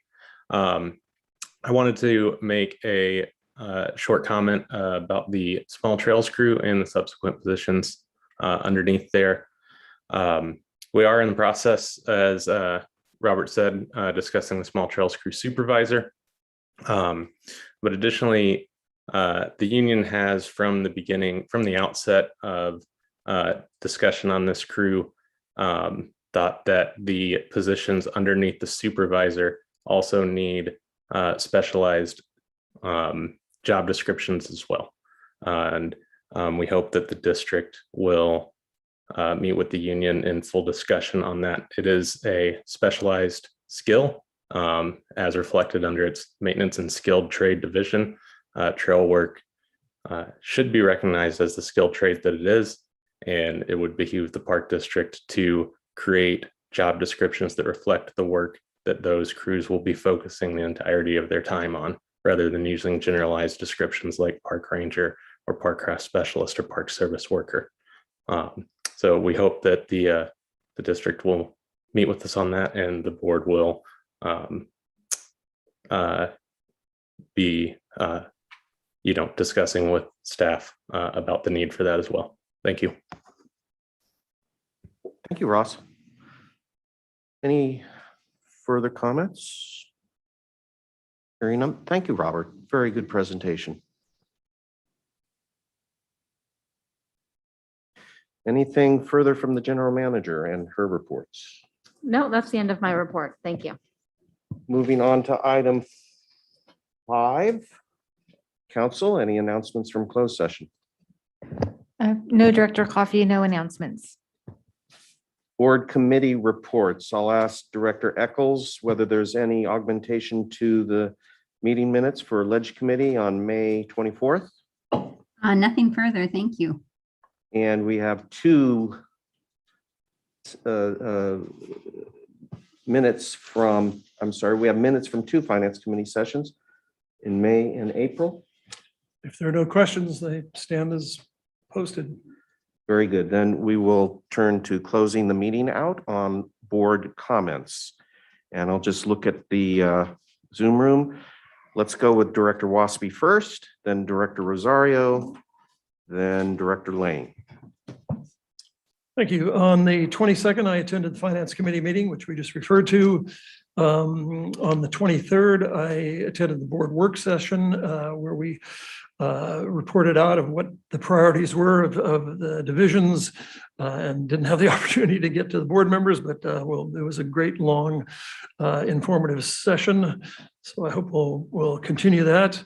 On the 24th, I attended the Legislative Committee meeting. And also on the 24th, I was invited to the Hayward Area Recreation and Park District's grand reopening of their senior center in Hayward. And I was wondering if off the top, I know we get that list of Measure WW projects.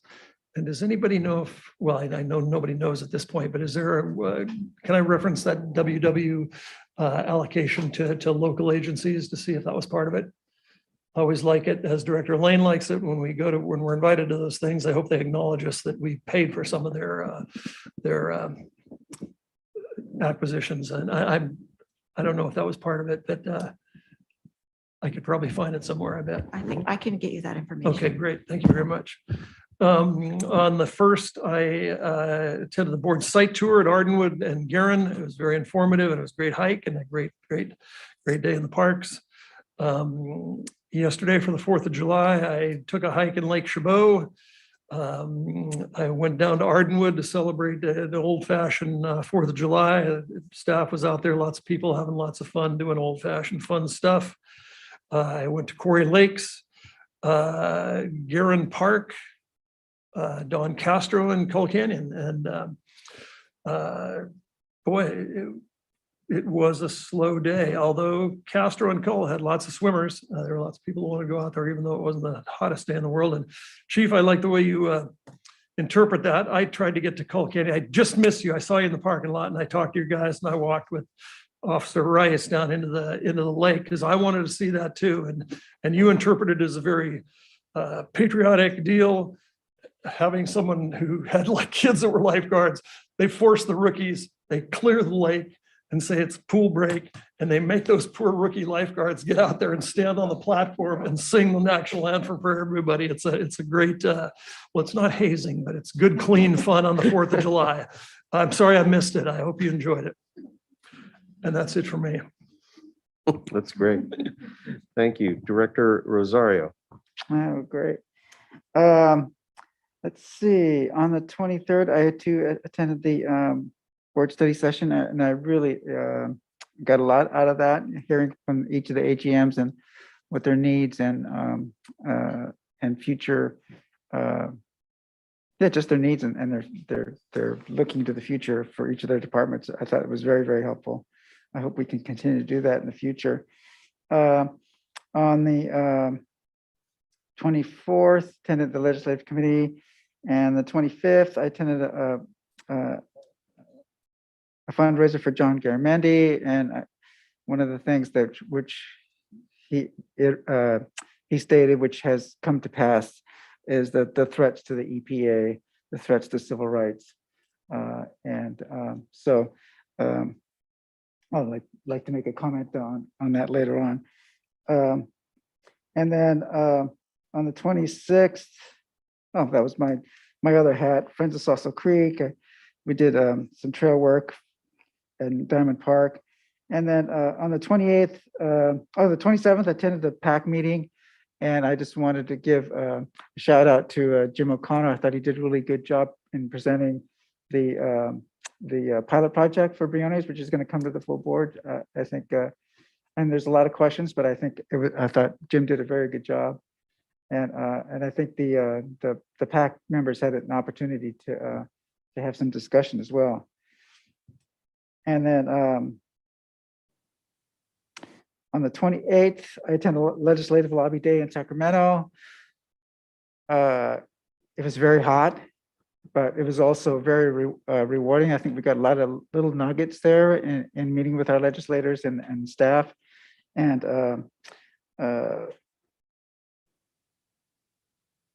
it's too bad. I was the only board member to go. I think we should try to go to those more often. It was a great train ride too. And then on 6:30, Lake Mary Breakfast Club, and then I had my meeting with Dan Keene regarding the General Counsel's evaluation, and I am here today. Thank you. Thank you. Did you get to meet with individual legislators? We got to meet with the newest member who took over Jim Frazier's seat. Oh, yeah. Very, very nice. And I think, is it Lois? Sorry, senior moment. But she was incredible. I mean, so totally different than. Is it Wilson? Yes. Lois, yes. Very, very nice. She has a Parks and Recreation background. So I think she's going to be very in tune to us. And so she's looking forward to touring one of our parks. We specifically said Big Break, and she would love to see that. Yeah, and I think that's where I'm slated to meet with her at that point. Otherwise, I was told we weren't going to meet with any individual legislators and just staff, so I opted just to stick to my Zoom schedule. Well, Assemblymember Bonta would have met with us, but she was stuck in committee, and we were watching her on TV as we were meeting. Okay, thank you. We'll go to Director Lane, then Directors Corbett and Eccles. All right, thank you very much. I did have a interesting excursion to Marin Headlands on a day that it was over 100 in Danville and 60 some degrees there. So I would certainly recommend that if anybody wants to cool down. But what we did was went to the Nike missile interpretive site that they have there. And I've wanted to do that for some time. And, you know, there were almost 300 of these sites in the country, which I hadn't realized. And at least 4 or 5 of them are in the Park District now. And what they have done at Headlands is the only place where they do have the missiles, and they show you how they were stored underground. And how, you know, if you go with a docent taking you down there, and then they lift it to the surface, and they needed to ready those missiles in 9 minutes when they were at their peak, which was, of course, Cold War period. And I thought it was really very interesting, and it might be something that it would be a good naturalist excursion for us, because I think we should be interpreting the fact that we have these Nike sites in our parks or adjacent to our parks. I know there's one in Bollinger, and of course Coyote and Nimitz, Tilden. Yeah, and that is a part of our not that long ago history that I think we should be taking advantage of. And I think Mr. O'Connor and others have and of course the military have good information on these sites and what they did during the Cold War. Then back to the district, on the 23rd, I really enjoyed the workshop, and I would like to get the PowerPoints from the workshop. I don't know whether maybe I received them and didn't recognize it, but I think they said that they would send that. So I didn't do very many notes at the time. Then on the 30th, I had a pre-board Zoom meeting on the 1st of July, took the board tour to Ardenwood and Guerin. And I really appreciated taking a look at, well, talking to Ira, of course, about how many acres of walnuts you need to really have a good walnut program, which was not a lot. It was like 3 to 5 acres, and ideally different kinds of walnuts. And then we had a chance to see the small walnut processor that is there. And the supervisor, Lynn, said that she happened to have washed it off the day before. So I think she must have known that I needed to go and take a look at it. And as everybody knows by now, I envy it for the Burrell site, not necessarily that one, but another one, because I think it'll be a long time before we'll have the walnut processor in the old McCamley barn functioning, or if we want to have, and safe for someone to see. And then Guerin, I wanted to say I appreciate the staff helping me out and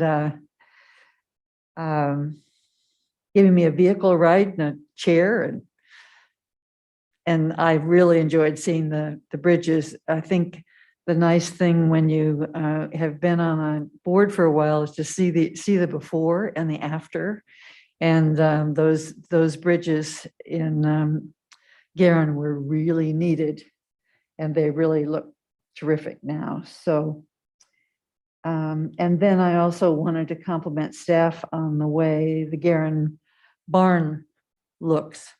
And it was opened up for people. I mean, they opened it up for us to see it, but inside the pieces of equipment and the carriages, or that's not really what they were, but the wheeled devices were really interesting to see and to be able to walk around and see them. And I thought they had done a very nice job of that too. So I love that field trip. And then yesterday, had the chance to go to the July 4th parade in Danville, which had some volunteer safety patrol folks. And I had a chance to ride on one of our new fire engines, which is a wildfire fire engine. And, you know, those engines are not just little mechanical things that can go out there and are simple, because the things you need to know technically to find the fires and to make use of those trucks were really impressive to me. And I appreciated the firefighters coming and being willing to talk to quite a huge public along the way. I asked them to help me estimate the crowd, and I don't think there was the number that is usually estimated anyway, but it was around 25,000 people who came for that parade, and lots of small children. And then I'm watching Wimbledon, of course, and I have figured out that I can use my laptop and do some things and watch Wimbledon at the same time, and it's been a very productive week for me. Thank you. Thank you, Director Lane. We'll go to Director Corbett, then Eccles, then Wieskamp. Ellen? Thank you very much. First, of course, we had a board meeting on the 21st, and on the 23rd, we had our board study where we heard from our general managers and all the work they're doing in all the departments. So impressive, the work they're doing, that they're sharing with us, and that they're moving towards future improvements throughout the Park District. And we will have an opportunity soon to talk a little bit more about our own priorities what we're looking at and interested in working with our board members. So I'm looking forward to have that opportunity to talk more about the very impressive department work that our general managers are working on. And then on the 25th, I also attended the Oakland Nolan Park Zoo event that they have every year. It was so nice to see all the various animals that live in the area, but also bump into local folks and say hello and talk about our park district as well as the amazing work that's done there at the Nolan Park Zoo, to see the general manager, who, by the way, I happened to see during the Alameda 4th of July parade. I'll talk about that just the other day as well. So that was a great event. And then on the 1st of July, we had another board site event that everybody's talked about, our study events, our site tour, where we visited Fremont and Hayward for Garin and Ardenwood. People have already talked about it, but obviously the very impressive part of Hayward is seeing also all of the amazing apple crops and other crops that are growing in our park district and what they're doing to continue to expand the amazing work there. And then also, of course, Ardenwood, we had a chance, excuse me, not Ardenwood, but also at Garin. Wait, let me see. Well, let's just talk about Hayward for a moment. The opportunity to see the new bridges and all of that. But it was really great to see Garin and Ardenwood at that particular meeting. And let's see. Oh, the last event I want to mention is the 4th of July. Wow, it was such an honor to be part of the Alameda 4th of July parade, and also to show off all of our wonderful and amazing staff members who work all around, but a lot of them through the Alameda Park area. I got to ride along in a little electric vehicle throughout the parade with Mike Moran and wave at all visitors and brag to them the work we're doing in our park district. And that was really quite amazing, and got a chance to say hi to our Assemble member, Bonta, and our Attorney General, Bonta, who are also in the parade, and a lot of other elected officials. We're very, very happy to see us there at the park. We got a lot of cheering in going through the park, because when you go by with a big sign that says, "Come by and visit our beautiful parks," you hear a lot of cheering in that parade. So that was really a wonderful day. And let me just once again thank all of the staff that marched in the parade and showed off and bragged about our district at that time. So thank you, everybody. Thank you, Director. Director Eccles? Great, thank you. So on the 22nd, I attended the Board Finance Committee. On the 22nd, I also met with our government affairs staff to get up to date on everything happening in Sacramento and prepare for our legislative committee. And on the 23rd, as you've heard, we had a board study session, and I, like other board members, really enjoyed hearing the priorities of our staff and their vision for the future in each of the different departments. Very, very interesting and informative, and also look forward to hearing from my fellow board members about working to set our own board priorities as well at a later date. And on the 24th, attended the legislative committee and was traveling last week, so didn't get to go to Sacramento or the site tour, but happy to hear that they were successful and informative, and look forward to future events like that. So that's it for me. Thanks, everybody. Really appreciate all the hard work. Thank you.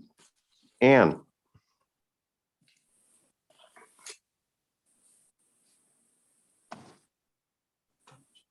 You're on mute, Director Wieskamp. On the Finance Committee, I was so impressed by the group that did all of the work with ours, because were so precise and careful. It reminded me they were just like our staff.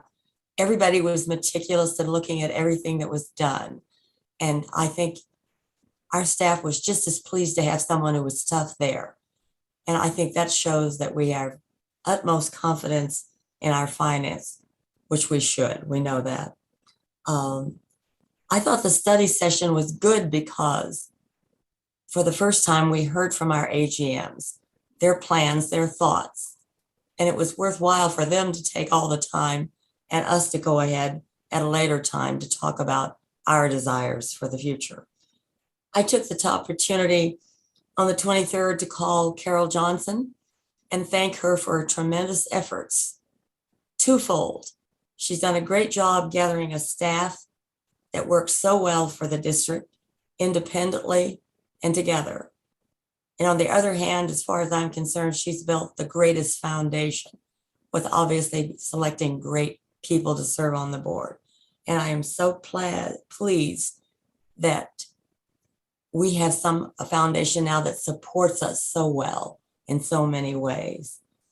And as for the time on the 22nd, when we're going to meet, I hope we can plan for enough time for everyone. I have to leave there by 3 o'clock, so perhaps we could start it a little earlier. And that's it. Thanks. Okay, thank you, Ann. On the 22nd, I attended by YouTube the Finance Committee, a very well-conducted meeting, Mr. Chair, Treasurer.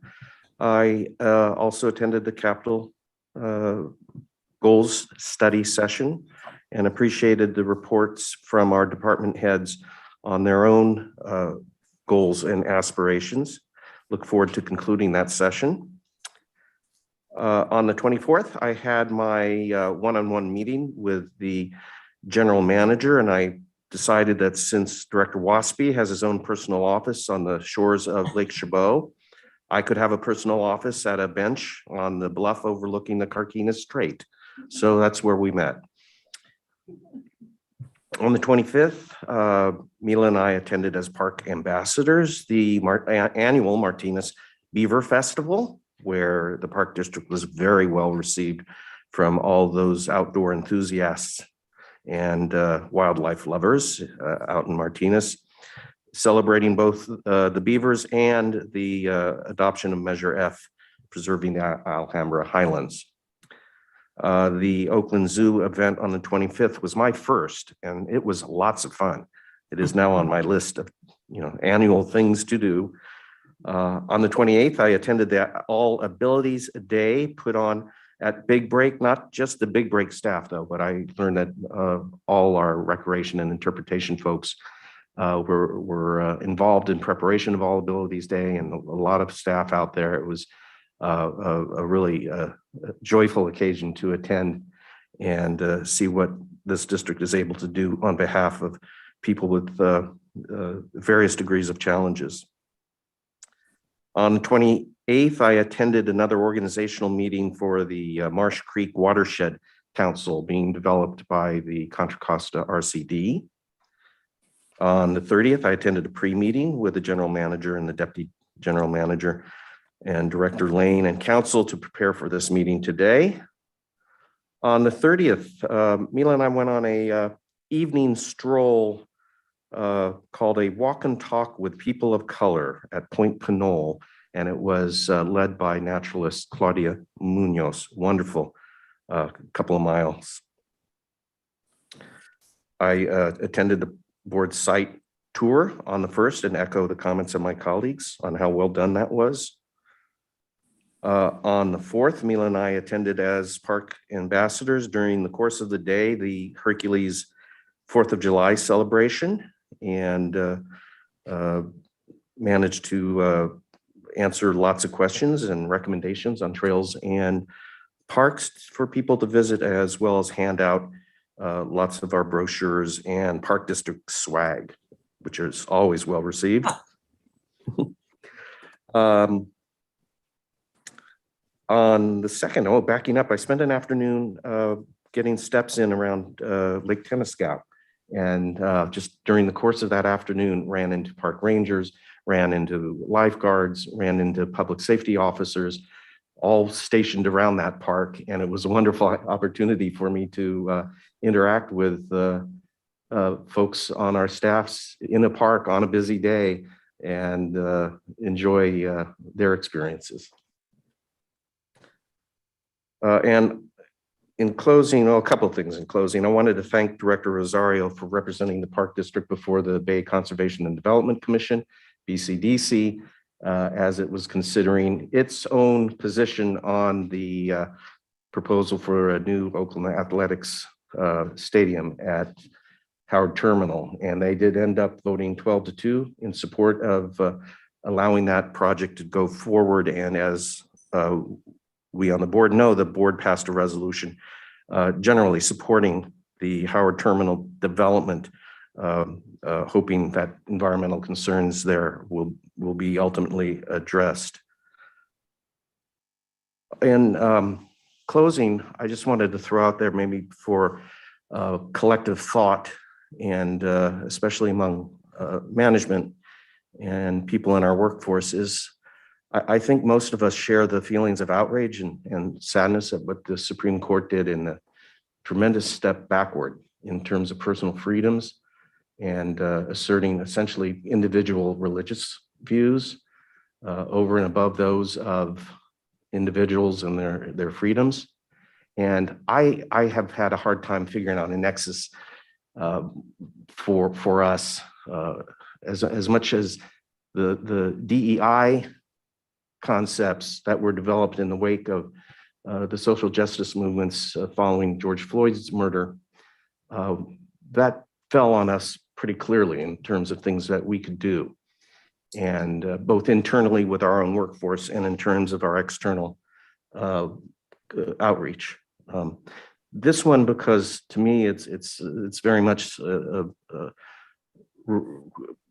ideologies competing with religious views, and it's hard to see where the nexus, where it just falls in with something that we can act on other than to share in the outrage and the sadness that it's created.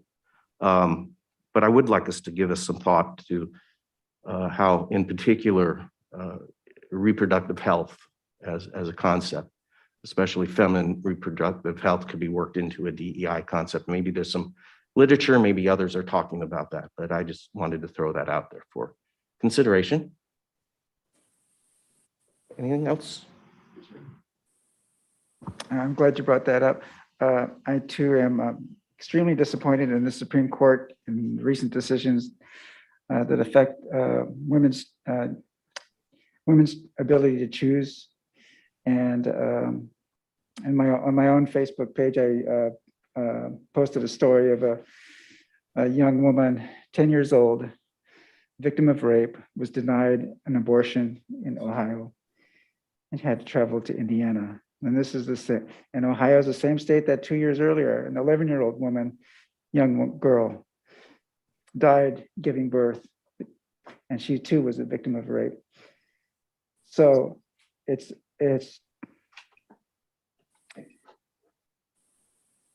extremely disturbing where this leads our country. And on top of that, we have the decision to for guns, which we've once again see in a suburb of Chicago on the 4th of July. And then now we see the decisions on the EPA, which basically leaves it up to the states. And we all know that climate change, it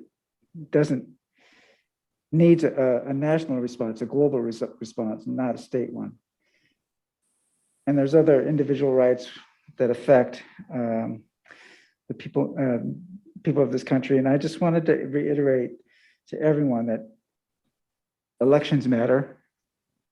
People need to pay attention. This is the every generation has something to stand up for, and this is our time to stand up for the rights of Americans, and not just Americans, but also people who are, like, for instance, the people of Ukraine.